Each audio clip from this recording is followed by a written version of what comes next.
If you grew up in a family where love was shown through commands and recognition had to be earned with achievements, this story might be yours.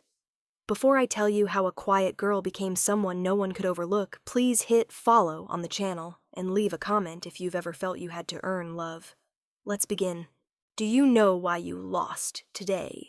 Elena. My father's voice was steady like an air raid siren. I sat upright, hands neatly on my knees. In front of me was a plate of cold mashed potatoes, and next to it was Logan, my brother, eating heartily, with a medal still dangling around his neck. That day, he won first place in the school science fair. I came in fourth. No medal, no applause, no proud glances. Because I wasn't good enough, sir. Exactly. In this house, you're either the best or a faint shadow. I was 9 years old, but that was the first time I understood to be seen in this family you had to win. And I wasn't Logan. My name is Elena Carter, born 2 years after Logan Carter. While I was learning to spell, Logan was playing football, coached by our father like a little soldier. While I was tying my shoelaces, he was memorizing the flags of the world and earning outstanding student medals. My father, Thomas Carter, was a former naval officer. Everything at home carried the scent of discipline. Brushing teeth was as rigid as a military drill the dinner table was, for reporting, not eating. My mother, Margaret, was a military nurse who'd seen battlefields in Africa.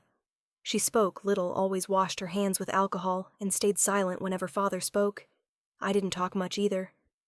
I was quiet, Elena. I learned to sense when speaking was a mistake. When Logan spoke, father looked up. When I spoke, he put another spoonful of salt on the table. From a young age, Logan was the golden standard whenever the family needed a reason to feel proud. He's studying at a prestigious university. He's enlisted. He's the football team captain.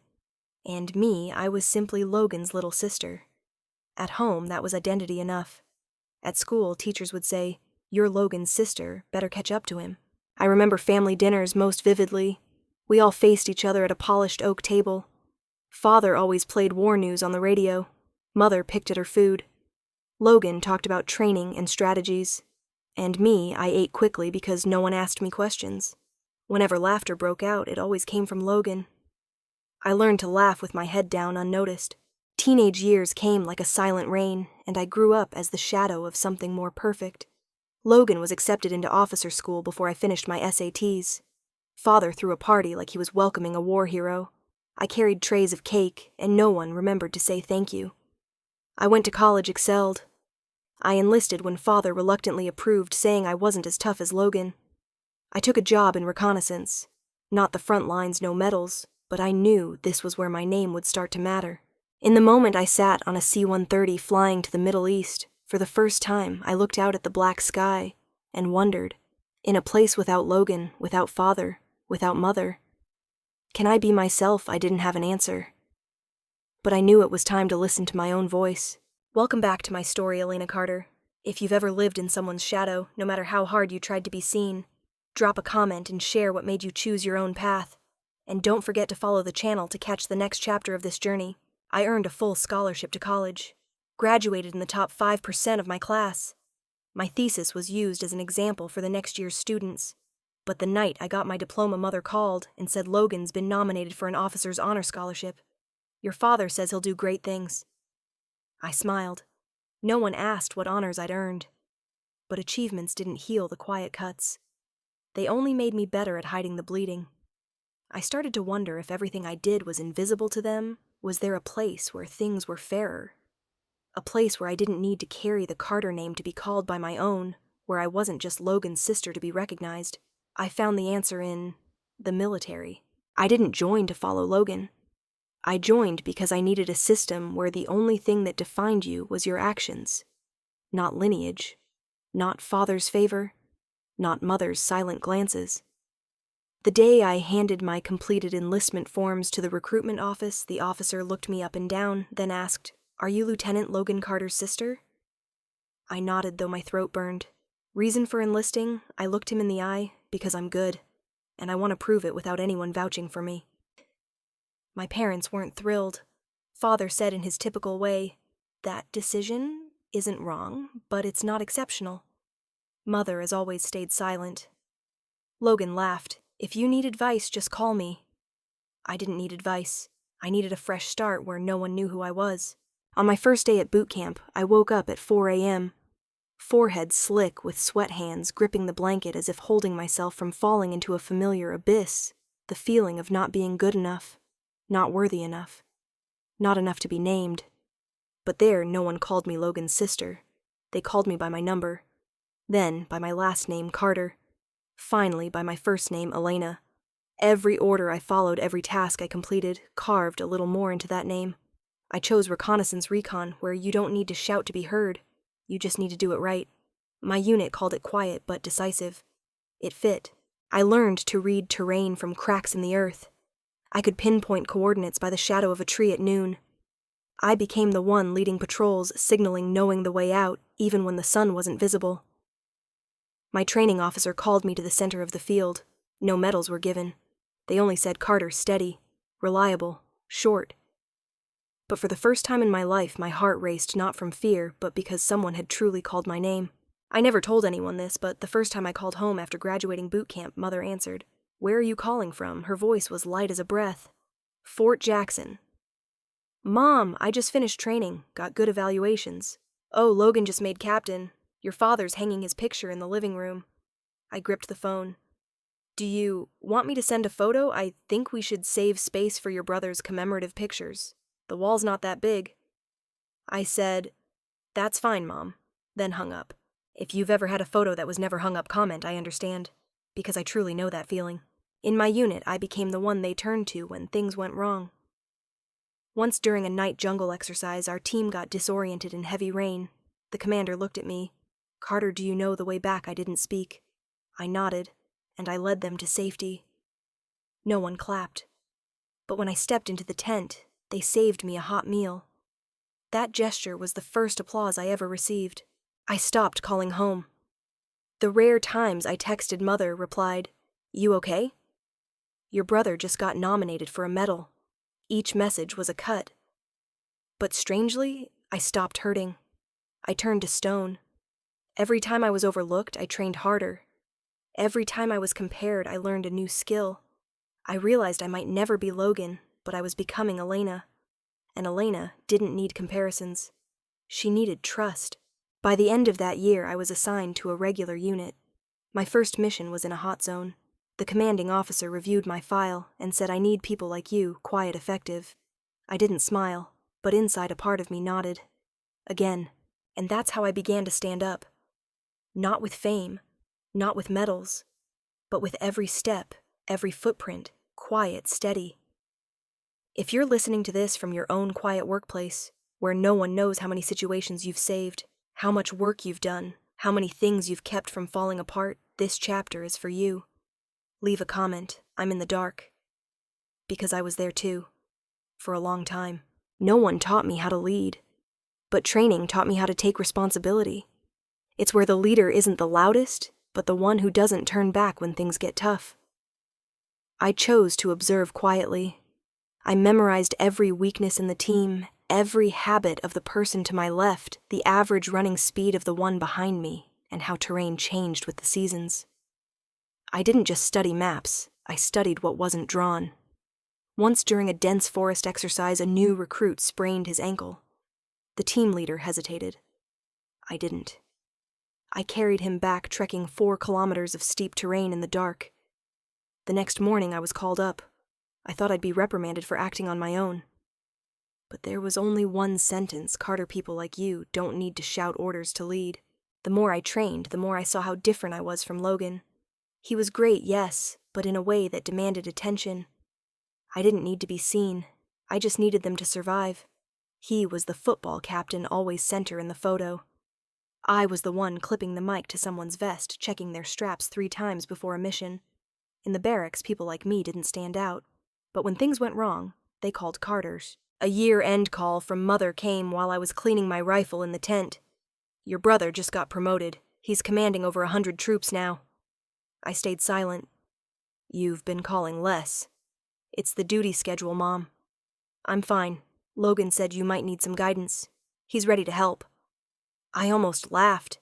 I was on a mission in one of the most dangerous zones. 3 nights ago, we swam through a canal with snorkels to collect satellite data.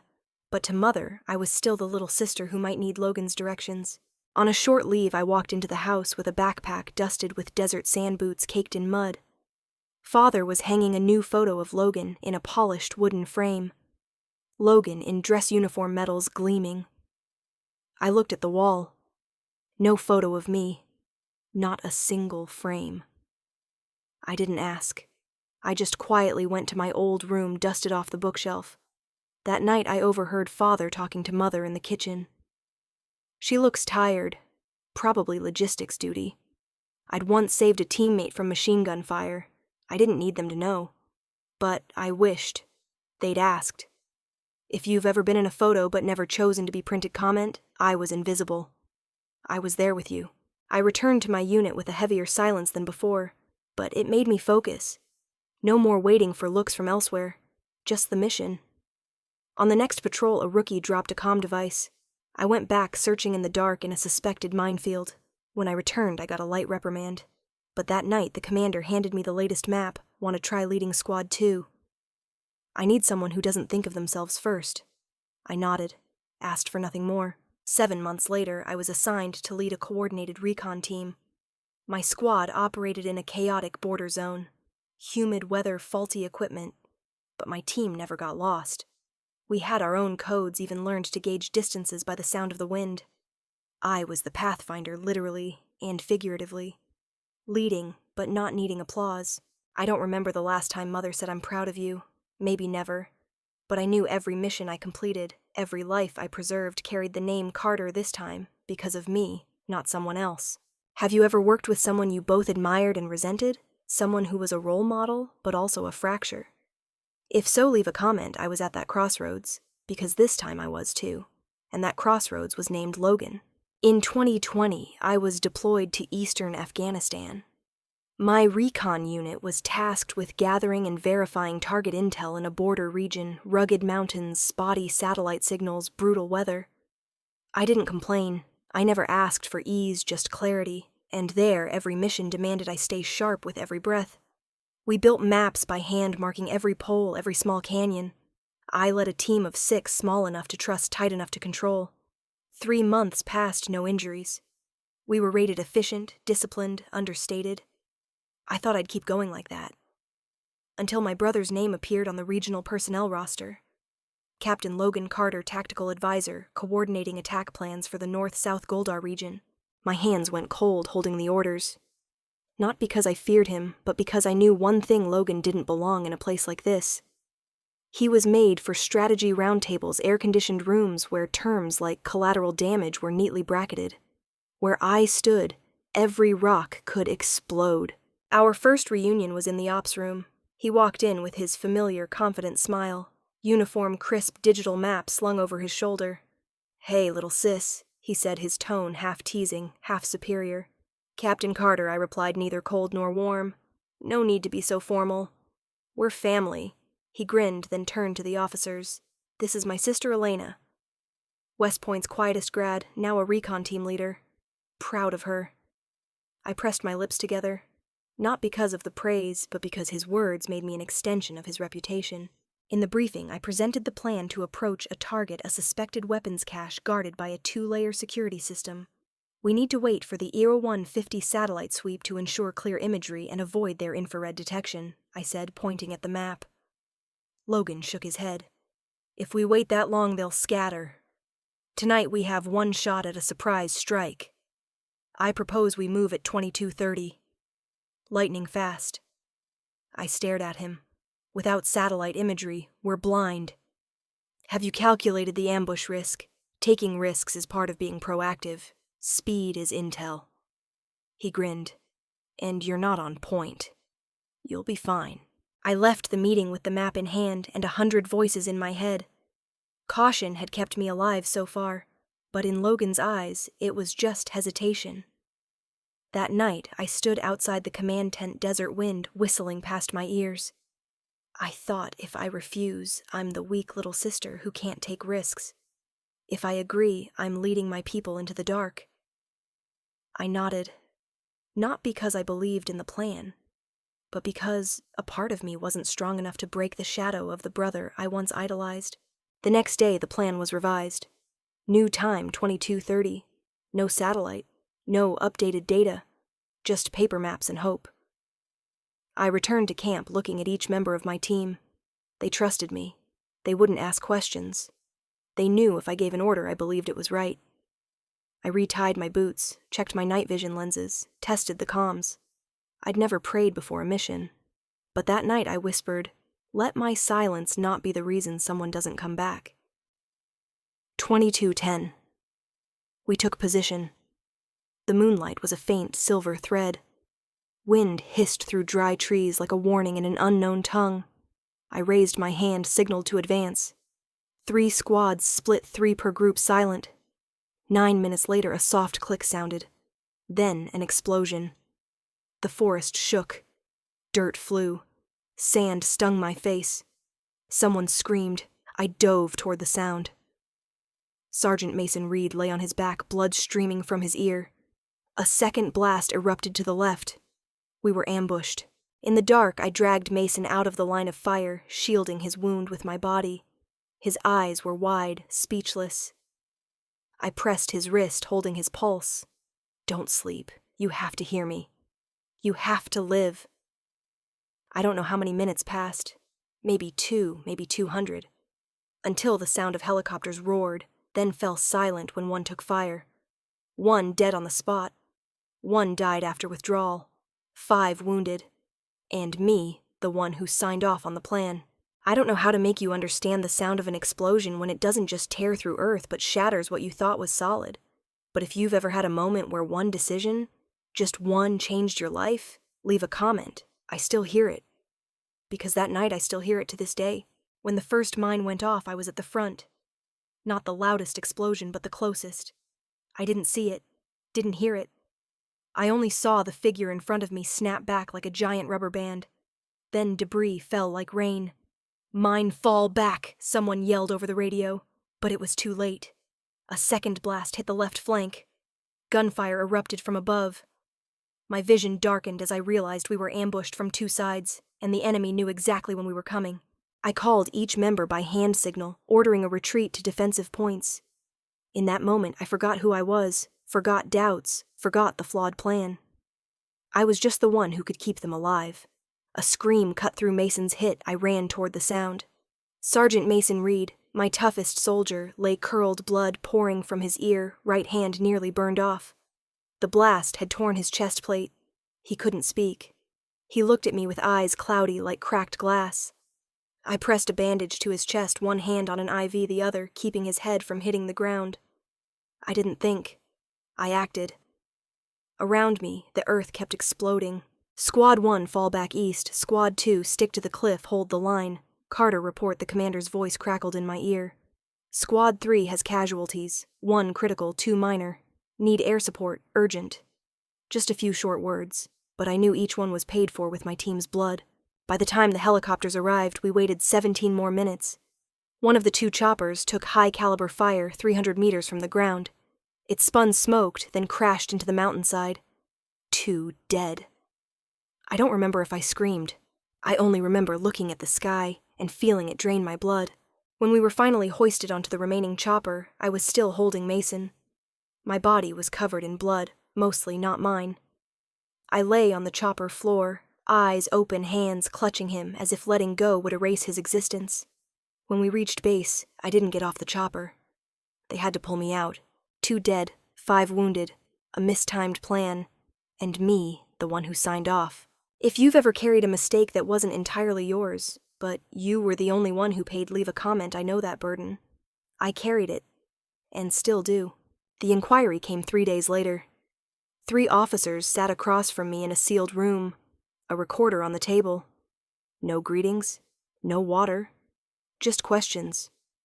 "Why did you change the attack time, Lieutenant Carter?" I was advised by the tactical advisor, Captain Logan Carter, that it was the optimal window. Did he have authority to order it? No, sir. But he influenced my decision. Did you object? I raised concerns. But I ultimately agreed. So the final decision was yours. Yes. No one mentioned Logan in the report. He wasn't at the hearing. He submitted a brief written statement via email. Due to changing field conditions, the time adjustment was considered based on coordinated factors. Not a word of responsibility.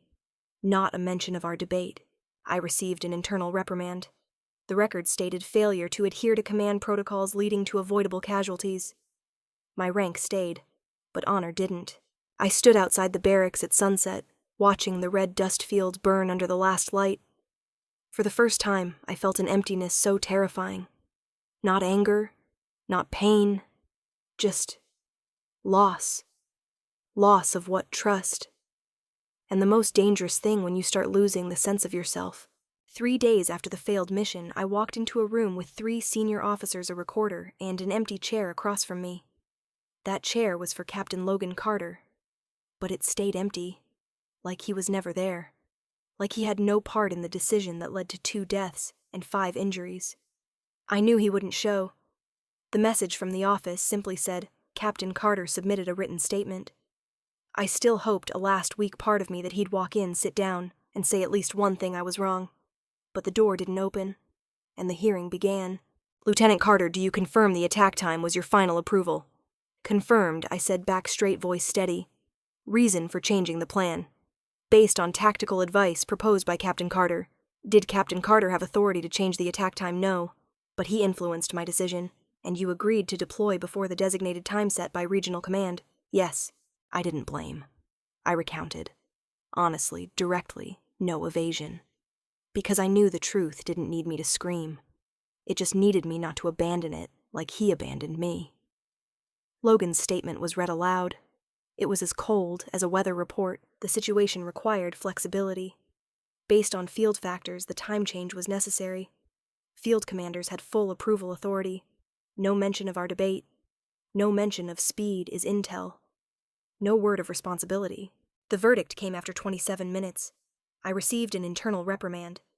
Disciplinary note, violation of combat protocols. Decision-making without confirmation from higher command. Note, avoidable casualties. Rank unchanged. Pay unchanged. But in the military, some things don't need paperwork to be erased.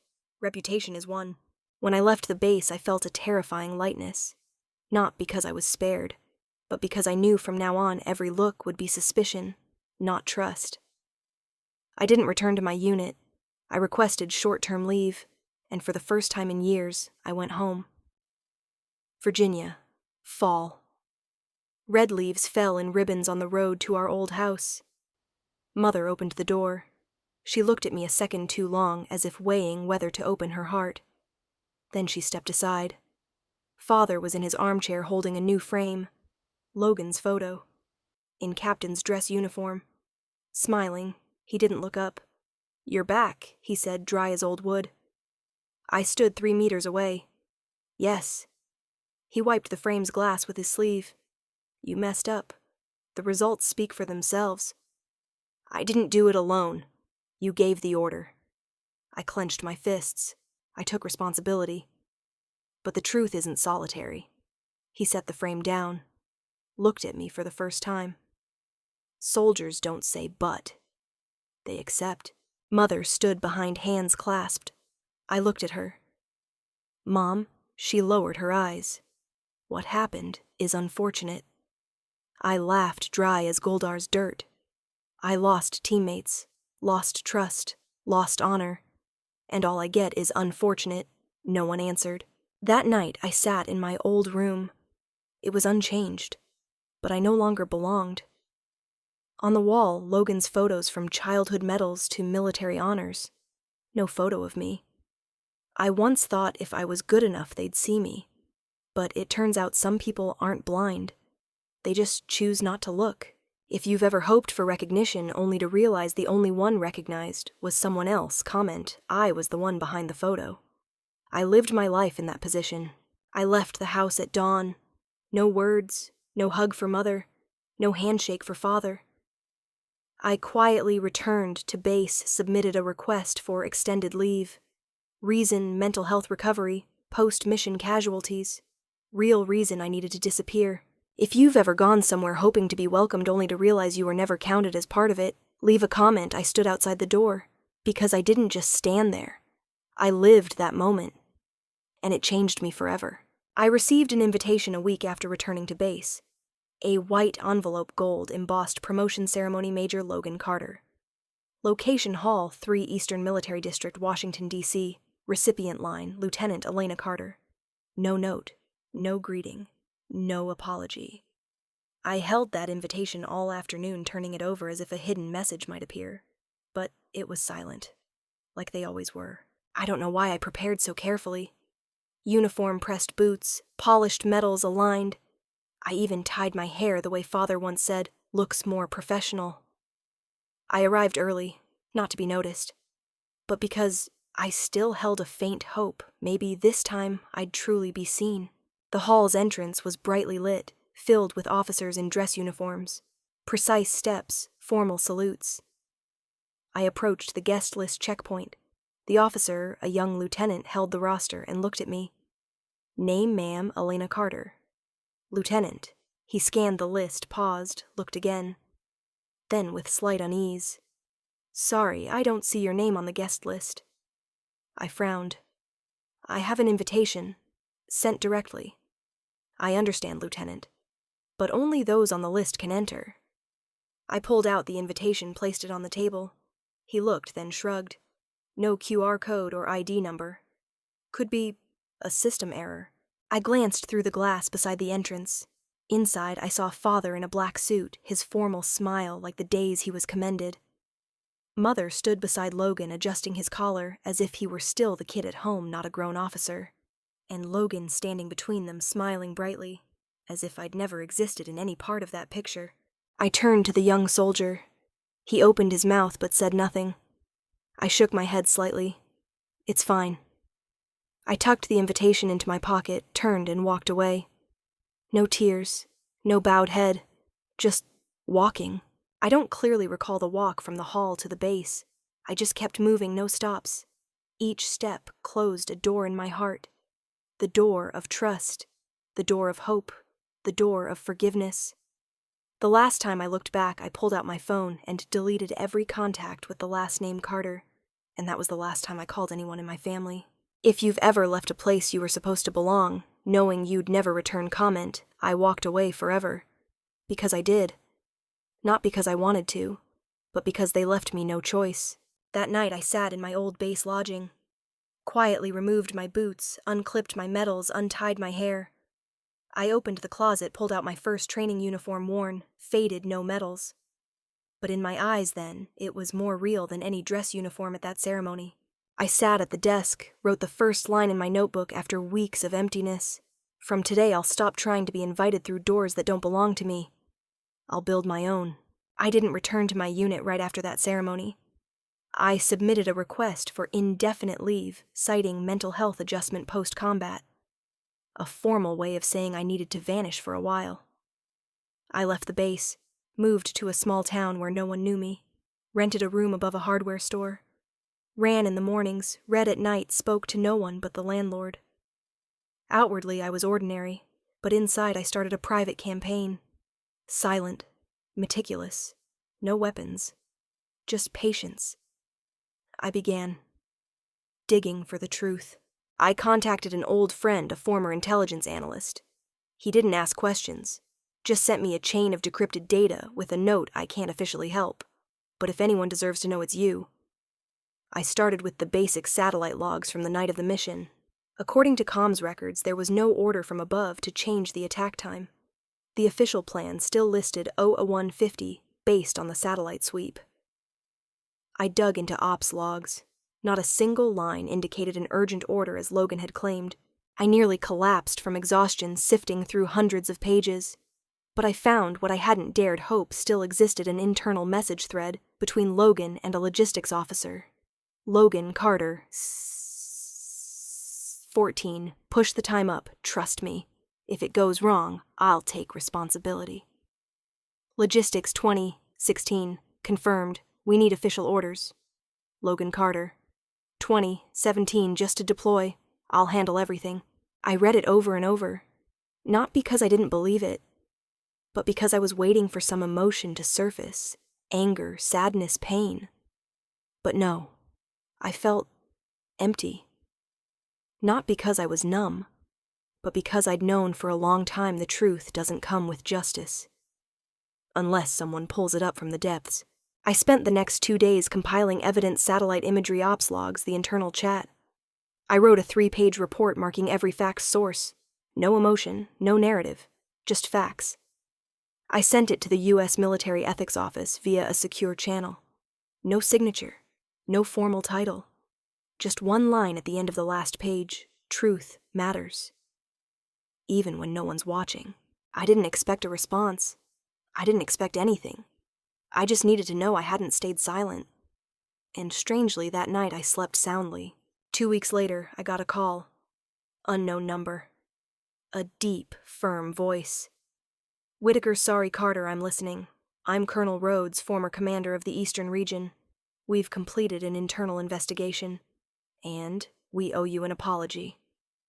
I said nothing. He continued. The evidence you sent verified. Your disciplinary record is cleared. Your name is fully restored in the system. Silence. You're eligible to return to duty. If you want. I sat there, phone to my ear, not sure what I felt. Victory. Not quite. Satisfaction. No, just a return no one could stop. I replied simply, I'll return. Have you ever had to speak up because no one else would say what was right? If so, comment, I chose the truth even alone. Because that day I didn't choose revenge. I chose the truth. I returned to base. No welcome ceremony, no banners. But when I stepped into the commander's office, a junior officer handed me a new file and said, Welcome back, Lieutenant Carter. Our team really needs people like you. For the first time I smiled. Not because I was finally recognized, but because I'd recognized myself. No one was waiting for me. No flags, no flowers, no applause. Just an old wooden desk with a dusty nameplate and a mission file neatly centered. I sat down, removed my cap, looked around.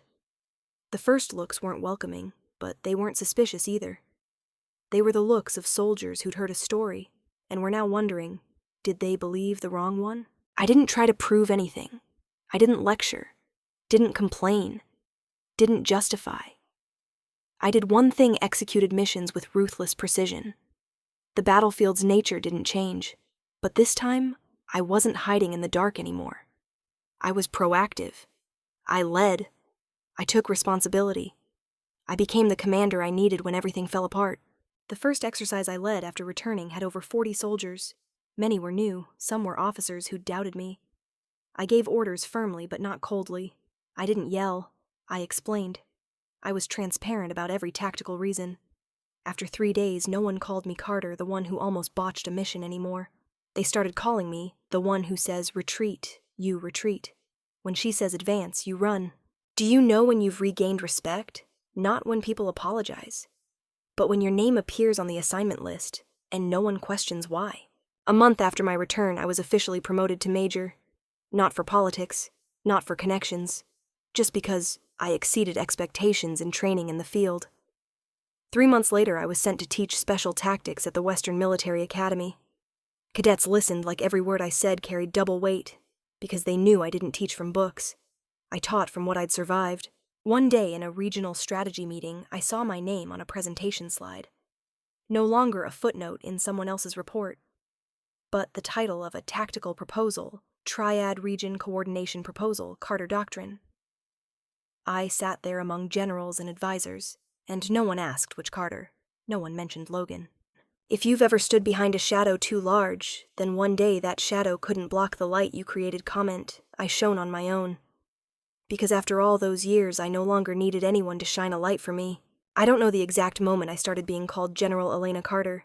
Maybe after completing 7 strategic missions without personnel losses.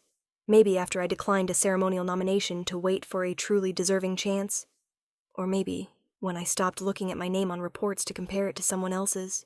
A young officer approached me after a field training session. She gripped her cap eyes, bright general eye almost gave up. But hearing your story, I thought if she made it through, I can too. I only nodded, but behind my back, I clenched my fist lightly. Because for the first time I understood, I wasn't surviving alone anymore. I was paving the way for others. Have you ever stepped out of failure and led others to success? If so, comment, I'm a light for those who follow. Because that's what I'm becoming, not because I'm perfect, but because I stood up from my wounds.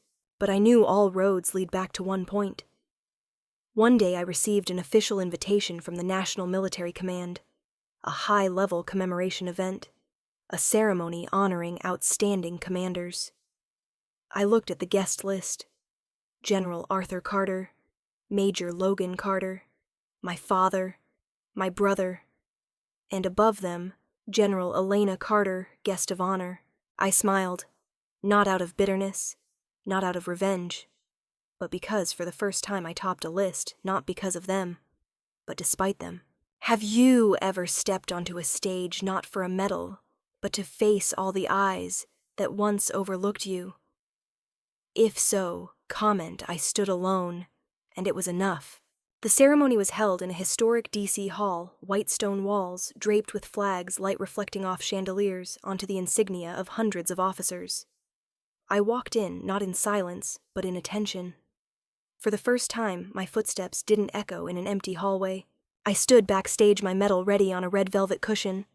A young officer, the event coordinator, whispered, "General Carter, when it's your turn, please stand at marker 4 on the stage. You'll be the final honoree called."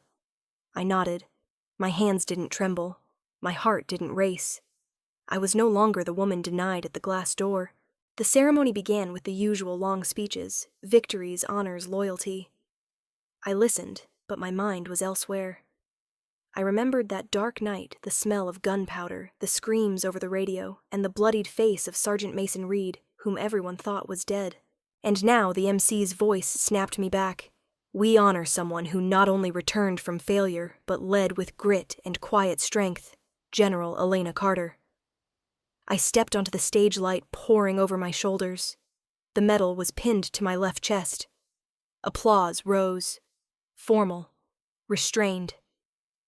I stepped to the microphone, looked out at the audience. Father expression unchanged. Mother's silent hands clasped. Logan looking at me like he couldn't believe this was real. I took a breath and began. I'm not here to recount wounds. I'm here to talk about why I'm still standing.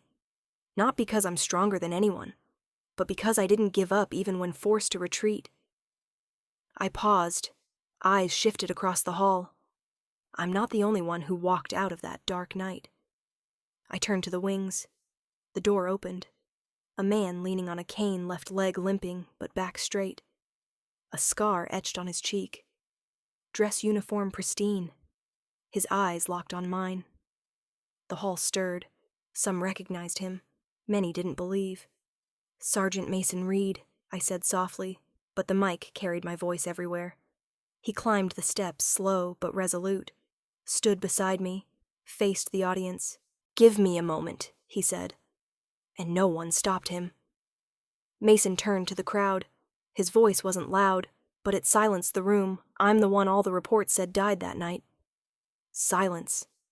But I'm alive. Because one person didn't retreat when she could. Because one commander crawled through a minefield to keep me alive until the chopper came. My vision blurred, but I didn't lower my head. Mason turned to me, hand lightly on my shoulder. "She's not just my commander. She's the reason I'm alive." He faced the audience again. "If anyone deserves this medal, it's her." The hall fell silent. 1 beat. 2. Then applause singular from the 3rd row. 1 person stood. Then 2. Then the entire room. Not because I was a general. Not because I won a battle. But because they'd just heard the truth. I stood there. No need to say more. No need to justify. No need to repeat what was once buried. Because the survivor spoke for me. Have you ever waited for a moment of justice, late but perfectly timed if so comment? The truth always comes, however late. After the ceremony, I met Mason in the backstage hallway. I spoke first. "You didn't have to do that." He smiled lightly. "Then you didn't have to save me under fire." "But you did." We shook hands. Firm. No more words needed. That night I returned to my hotel room. Turned on the light. On the bed, a small object carefully placed a handwritten letter. I recognized the handwriting before opening it. "Mother." After the ceremony, I left the hall with lights still blazing behind me. Hundreds of congratulations, formal handshakes, and calls of General Carter, but they passed through a thin glass layer. Inside, a stillness was forming, not anger, but not quite forgiveness. I entered my hotel room, removed my gloves, set my cap on the table. And then I saw it. A letter, folded in half, neatly placed on the pillow. No envelope, no ribbon.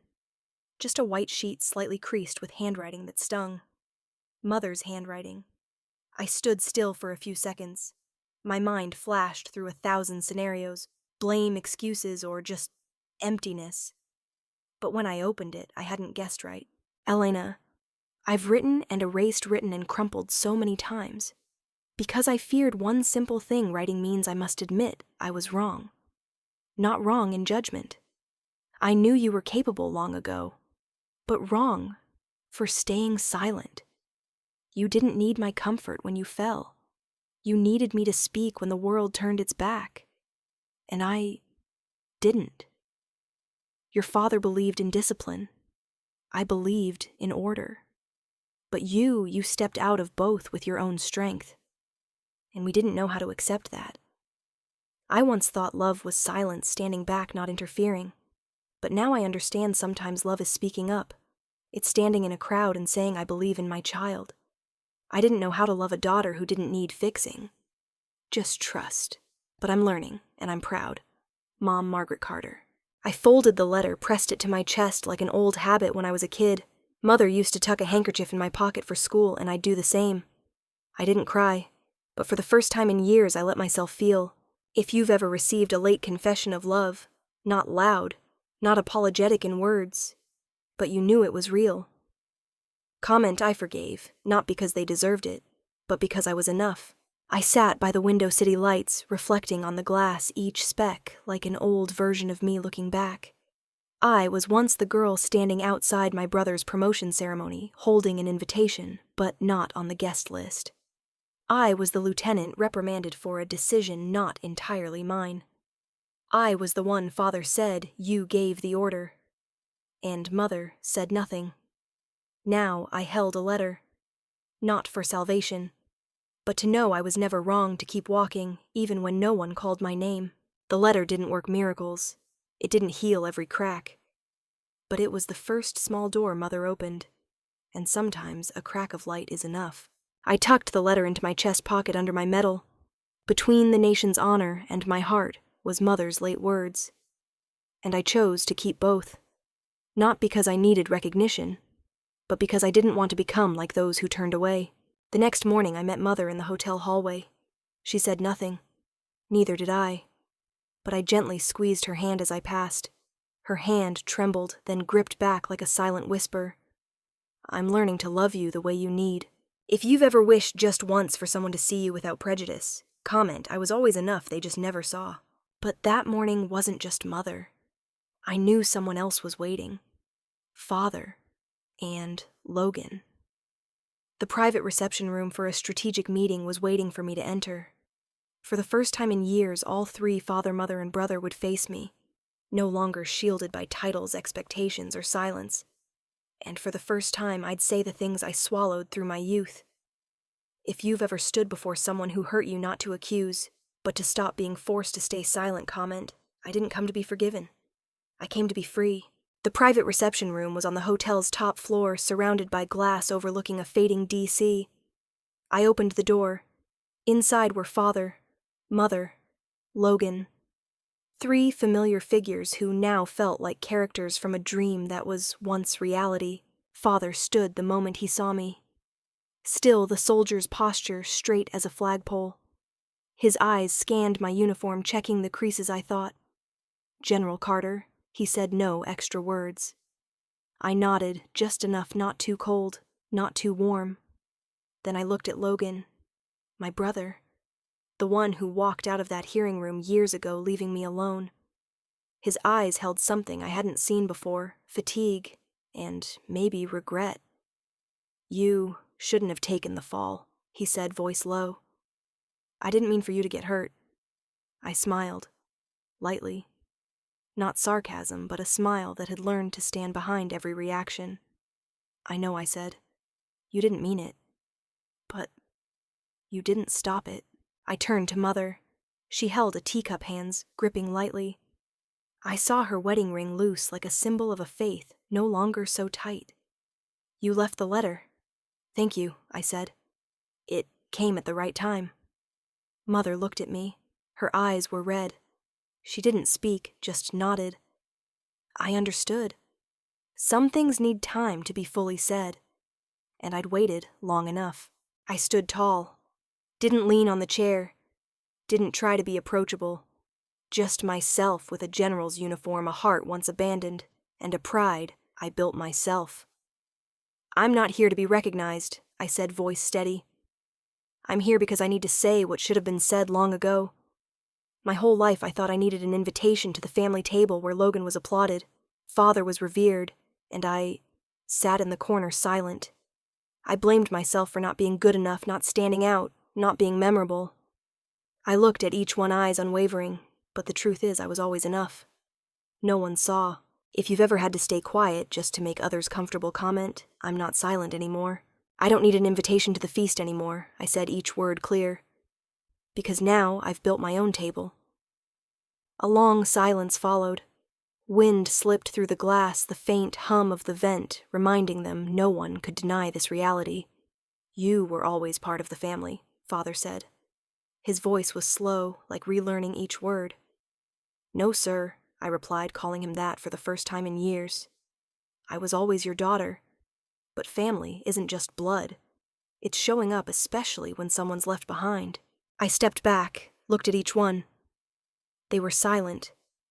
Not because they had nothing to say, but because they knew they no longer controlled this story. I turned hand on the doorknob. Mom? I paused, not looking back. I don't need you to say more. The letter was enough. But if you want to build something together, I'm open to starting with a simple dinner. No medals, no formalities. I heard Mother's sharp intake of breath. No reply. But I felt it, something was stitched back, even if just a tiny thread.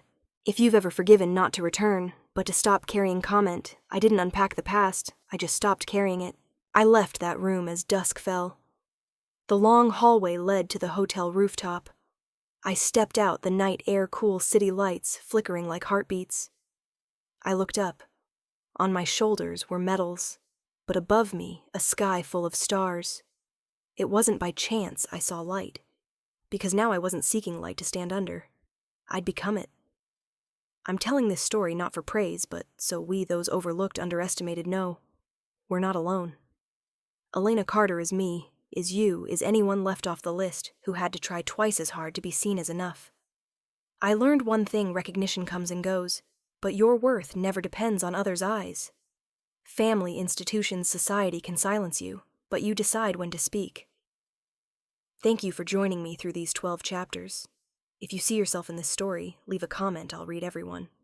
And if you believe others out there need to hear this, share the video, like, and subscribe. Because maybe what you just heard will be the first light someone sees in their darkness. I'm Elena, and I'm no longer silent.